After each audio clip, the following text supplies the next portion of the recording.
Yo, what's going on, boys and girls? I thought I would touch base with you today because last night was just so emotional. It was, as I said, the worst officiating that I've seen at the Emirates this season. That goes to say something because there's a lot of competition for bad referees. I say to a lot of people that this is the referee graveyard.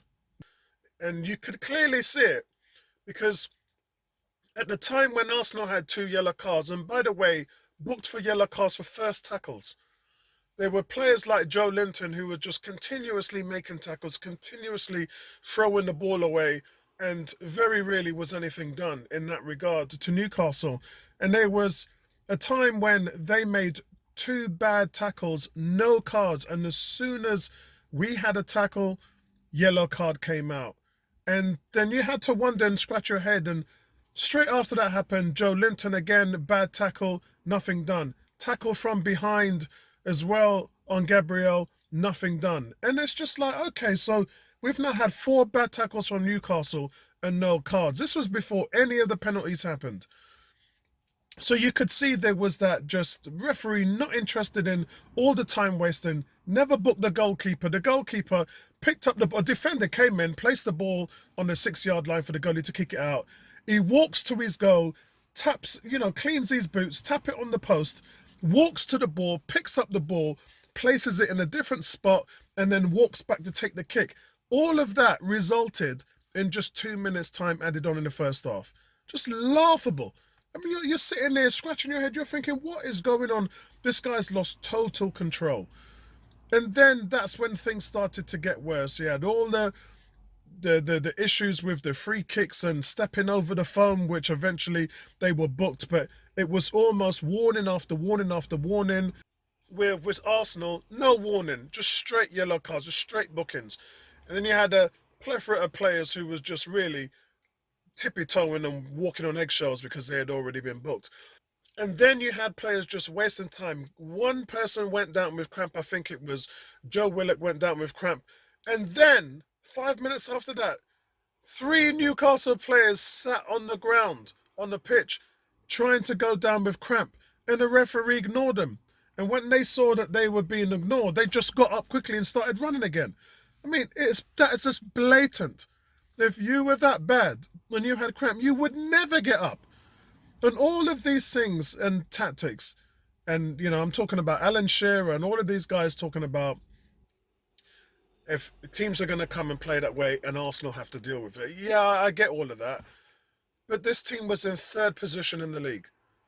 And such negative tactics just goes to show you one thing, guys. They are scared of us. Teams are now scared of us. And so maybe we should take that as a sign of honor and respect. The fact that this is how low teams are going to go in order to come to the Emirates. They were afraid because if they did open up, guys, we would have ripped them to shreds. There's no doubt about it. There's no two ways about it that Newcastle would have lost that game if they opened up.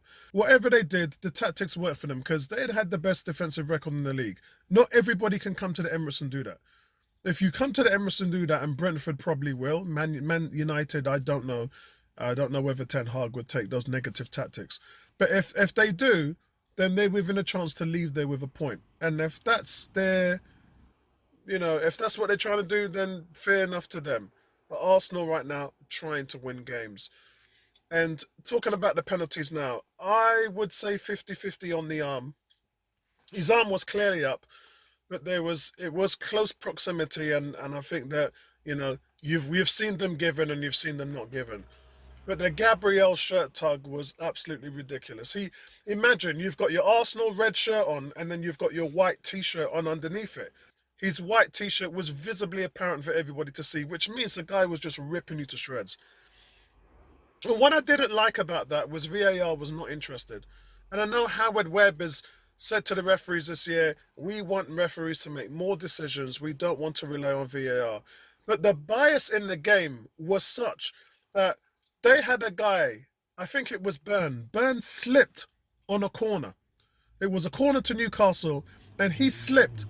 And they tried to get a penalty shout for that. They were screaming their heads off. Ref went straight to the VAR, said, we need to have a look at that.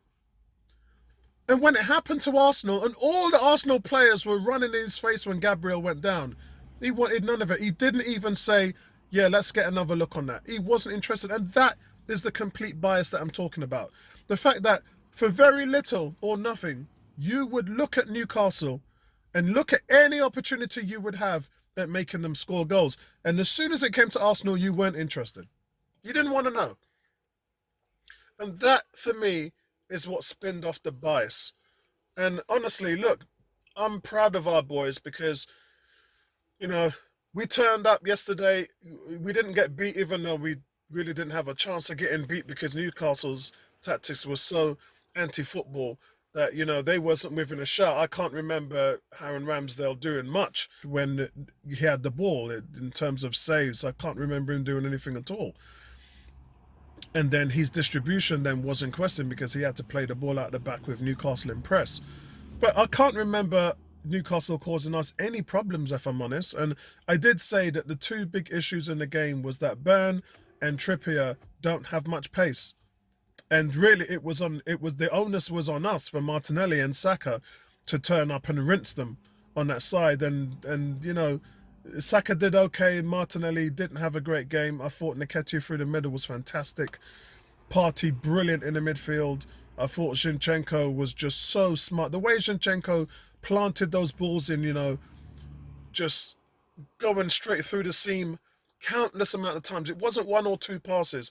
He had 5 or 6 passes straight through the seam, just breaking the lines and just quality. That's what we've been missing. That's what Kieran Tierney cannot do. And that's the reason why right now I'm really happy with where we are in terms of a team balance. But what yesterday did show was that the frailties of our squad, because there was nothing on the bench. All there was Fabio Vieira. Every other player had nothing to do with an attacking sense to help Arsenal in that way. No Smith Rowe, no Gabriel Jesus, and no Reece Nelson. I mean, there was just no help. And then you've got to go with your hot hand, and then you've got to let those guys play for 90 minutes. Exactly what happened in the Brighton game. This is why I said with the Brighton game, we tailed off. And with this game, there wasn't much of a tail off. One, because we were at home and we had the initiative, and two, you didn't take Thomas Partey off. That was a big thing. When Partey and Odegaard came off against Brighton and Ben White, the wheels just fell off because you just lost all that control in the middle. Single pivot, the most important position in our team to play the way we want to play. And Thomas Partey does the job of 2 players. So when you take him off, all hell broke loose against Brighton. That didn't happen against Newcastle because he stayed on the field, so you maintain that control. But what it does is it shows the vulnerabilities in our squad.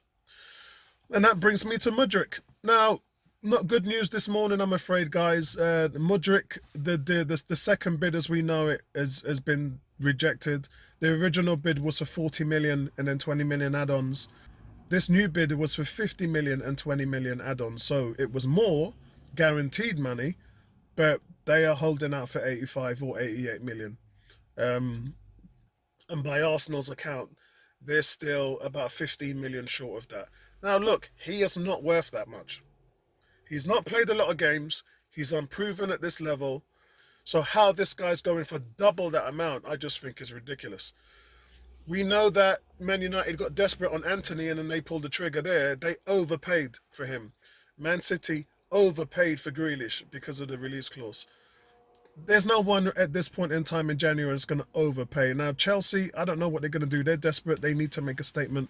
Chelsea are playing in 8th and 7th place. They're nowhere near getting Europe at the moment now. And then Mudryk doesn't even want to play for them.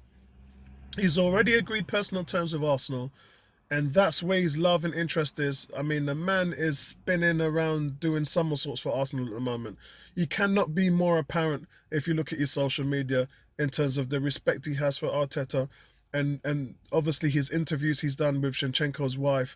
You cannot, I mean, how Chelsea can come after a player like that and fully knowing where his heart and mind and soul is just pretty much tells you all you need to know about Chelsea. They're just grouping together a bunch of mercenaries and throwing everything on the wall and seeing what sticks. And but I personally believe that regardless of what will happen, it will be a Rafinha situation where Leeds will agree a fee and then players like, I've got no interest in personal terms. I'm not signing. That's it. You can't make me do it. I don't want to talk to you about personal terms. And that's what I think is going to happen with Chelsea. At the moment, the representatives of Shakhtar are coming into London to watch Man City and Chelsea, and they'll be talking to Chelsea there. But they're still talking to Arsenal. Even though the second bid has been rejected, Arsenal is still in talks. But for me, guys, I just think that's foolishness. If they're not going to budge from there, then they don't get no money at all.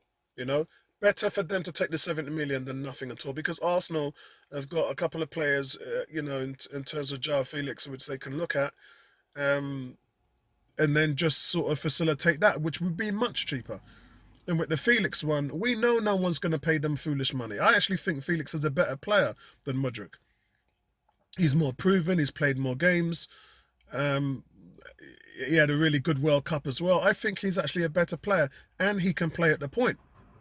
You know, he can be that man who plays at the anchor point as well. So I actually think that Felix is a better option. I really do. But that's what I would do. I would just go and focus all of my attention on that, and just leave Shakhtar Donetsk. That for me, as far as I'm concerned, if they're not willing to meet us halfway, then there's no deal. Because that's how you do business.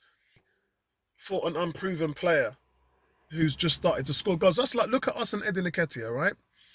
That's like us saying to another team, if you want Nketiah, 90 million. Yeah, that would just not make any sense at all, and nobody would entertain that kind of money. That's exactly what the situation is like with Mudryk. He's not worth the money, guys. He really isn't. And at some point, you got to know when to walk away and get this business out there, guys. There's players out there that we can get in. He isn't the only one. So listen, that's all I'm going to say about that. I'm just really looking forward to the Oxford game, and then because I want to see what the reserves are. The reserves are just not getting enough time. They're not showing the manager that they belong in the first team, because the manager's simply not giving them enough time. There's no Marquinhos coming in for tired legs. Saka was exhausted yesterday, and there's just no relief. We're not getting any relief for attacking players. The news is, though, that Smith Rowe's definitely going to be a viable option for the Brentford game. He was touch and go as making the bench last night, as well as the Brighton game. So he'll definitely be back for the Brentford game. And for us, guys, look, there's a lot of football to play. We just have to hope that Chelsea get a result against City. Yeah, it's City's got a lot of teams to play. They got United to play. They got a lot of teams to play. So we just have to hope that that happens. So I'll speak to you guys later, man, and talk to you in the next one. Peace out.